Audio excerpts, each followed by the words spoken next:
everybody, and welcome to today's video. I get to talk about Monster Hunter Stories 2 Wings of Ruin today, to my great pleasure. Review embargo on it has lifted. You can check out my full review and score on digitallydownloaded.net. But as a bit of a spoiler, I really like this game. I've given it a very high score.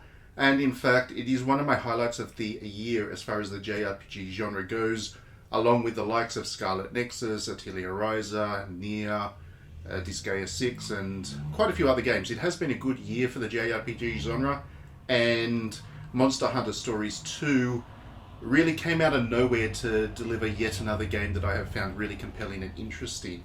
And when I say it came out of nowhere, I haven't really been following this series. I've enjoyed the Monster Hunter games themselves, but I missed Monster Hunter Stories on the 3DS, and I haven't been that interested in them. When I've seen them in previews and promos and all that kind of stuff, I've just kind of looked the other way. I don't know what it was about them, the way they were presented.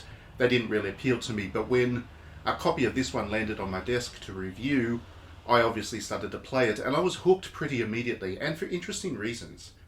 So usually when I play a JRPG, I play them for the story.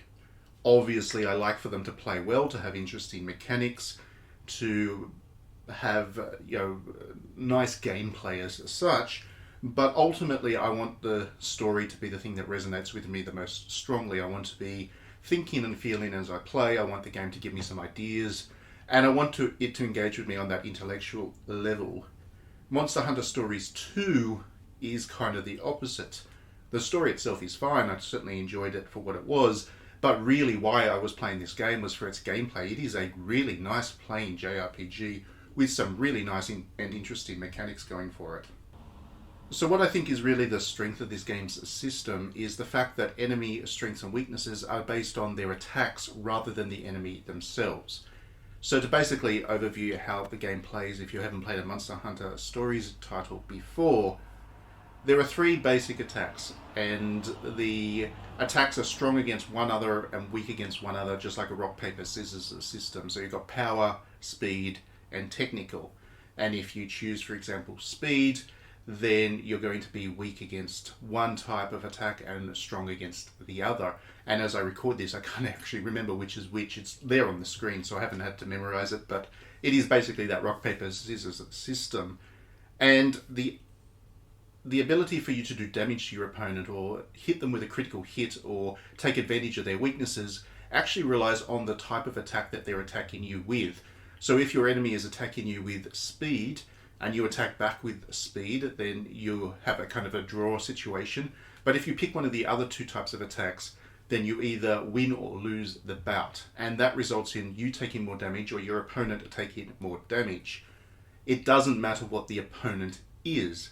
So combat becomes this kind of guessing game where you try to work out what your opponent is going to attack you with and counter it with the exact right attack that is strong against their attack type.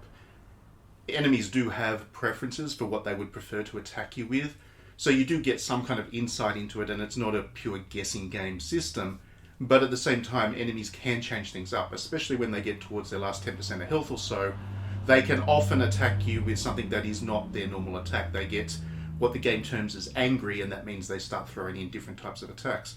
So basically you are kept on your feet all the time, and you can never get too familiar with an enemy type, because there is every chance that they're going to do something unexpected, and because their weaknesses and strengths are not set in stone, they're actually determined based on the attacks they're using, then you can't just exploit your way through the game. And that is quite different. When you think about a lot of JRPGs, most JRPGs, if not all of them, I can't think of another game that uses this kind of system off the top of my head, but most JRPGs lock the strengths and weaknesses of enemies to that enemy, and once you know that enemy's strengths and weaknesses, you have a cakewalk over that enemy. You just hit them with that attack that they're weak to over and over and over again, and you game your way through the game as a result. That doesn't mean that these games are necessarily easy.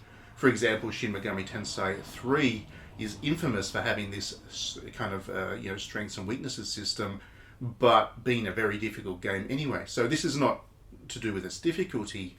This is all to do with, I guess, the system itself being able to encourage you to keep thinking about each enemy, even if you've played them 100 times before. If you've fought the same enemy over and over again, the fact that you still need to think about what type of attack they're using keeps every battle interesting. And I think that was what really drew me into Monster Hunter Stories from the start and kept me going. It never felt repetitive because every battle felt interesting because of this system. The other thing that I absolutely loved about this was, even though it is a cartoonish take on Monster Hunter, it is still very Monster Hunter, and that means that the enemy designs are fascinating and vivid and interesting and imaginative because they are really the core of the game. And in Monster Hunter Stories, you get to collect them, Pokemon style. And I didn't even know this about the system going in. I didn't realise that you'd actually end up getting to collect 80-odd monsties, as the game calls them. But yeah, you do end up collecting this huge stable full of monsters, picking which ones you want to put in your party. Each one has their own special attacks and abilities. A lot of monsters have special abilities outside of combat that you need to reach treasure chests and things like that. So you need to mix up your party with a range of different special abilities. And I just love this system. I've been playing Pokemon since I was very young. I remember playing the original Pokemon Blue through over and over and over again to try and collect all the Pokemon together. And since, because I've been playing these games for so long, I've fallen into this kind of state with the collectathon style RPG where I don't feel like I need to get them all anymore. Even Pokemon itself, when I was playing Pokemon Sword and Shield, I really enjoyed the game, but I never felt like I needed to get every single Pokemon because there were so many Pokemon that were kind of dud designs to me. There's only so long that you can keep that creative energy going to that standard for every player, and where I felt like I wanted to get all 151 Pokemon in Pokemon Blue, I never felt that same urge with later Pokemon titles. For the first time in quite a long time, I wanted to get every single monstie in Monster Hunter World. I was searching through eggs, and I was because you collect monsters by collecting eggs. So once you defeat a monster in one of their lairs, you get a chance to collect an egg, bring it back to base, and hatch it to see if you get the monstie that you're looking for. I found myself grinding away through these monster lairs, even when they weren't necessary for the story or progression, just to see if I could get better monsties. And that is quite rare for me. I don't get to indulge my interest in collecting stuff quite as often as I'd like to. I've got a lot of other games to play. This one just hooked me in, in such a way that I just felt like I had to. And that's just a market quality as far as I'm concerned. Finally, I like this one because it was highly accessible to somebody who enjoys Monster Hunter but perhaps finds Monster Hunter a little bit challenging for them. That includes me. I love Monster Hunter and I do play through all of the games, but I do find myself relying very heavily on my teammates to get through the tougher battles in Monster Hunter. In fact, I get to the point where I feel quite bad joining a group because I know I'm going to be very much a third wheel and not really contribute as much as I probably should to the party's success. I'm just not good at Monster Hunter. I've accepted that. I've moved on. I enjoy the games a lot because I love their aesthetics. I love their storytelling. Monster Hunter Rise, for example, I spent a lot of time trying to get good at it because it just was very Japanese and spoke to the yokai mythology, and that was really what made me interested in it. So I did spend a lot of time with Monster Hunter Rise, even though I found it a little bit challenging for my gameplay skills. I'm much more inclined towards slightly slower paced action RPGs like Dark Souls or whatever. Those, if I'm going to play a difficult game, I would much rather that than Monster Hunter, which usually requires some pretty acrobatic skills with the controller, which I don't have. Point is, Monster Hunter Stories gives me everything I love about Monster Hunter. It gives me the aesthetics, it gives me the storytelling, it gives me the context, it gives me everything I love about Monster Hunter in a form that I can still engage with. I'm much more comfortable with turn-based combat. I don't think Monster Hunter Stories is necessarily easy as such. There is still some room to really mess up your battles if you don't go about them the right way. But because it's more kind of turn-based and tactical, it is a combat system that I can engage with and make progress with and still feel good about how I'm playing. So I really enjoyed and appreciated that. Monster Hunter Stories, I think, is a game for existing Monster Hunter fans rather than to try and find new Monster Hunter fans.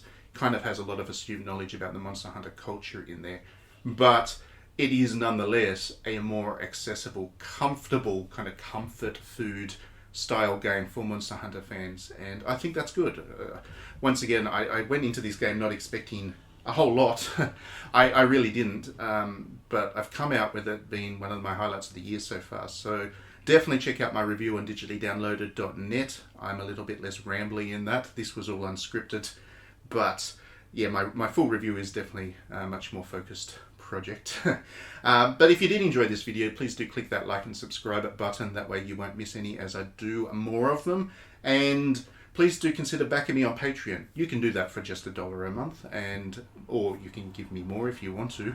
Certainly appreciate it. And by backing me on Patreon, you do get a monthly digital magazine that we put out, and that's a 48-page in-depth dive into all things, not just Japanese games, but also culture. You get analysis of photos, you get essays, you get history lectures, you get reviews of alcohol, my favorite Japanese whiskies and things, and all kinds of other things. It's a cultural magazine rather than a gaming magazine. You get that as part of your Patreon backing, and I think that's pretty good value for $1 a month. Anyway, do let me know your thoughts about Monster Hunter Stories if you have played them. Let me know if this game compares to the 3DS one. I might try and go and pick up a copy of that if I can, if people say that I should, based on what they've played of this second one. Otherwise, we will see you at the next video.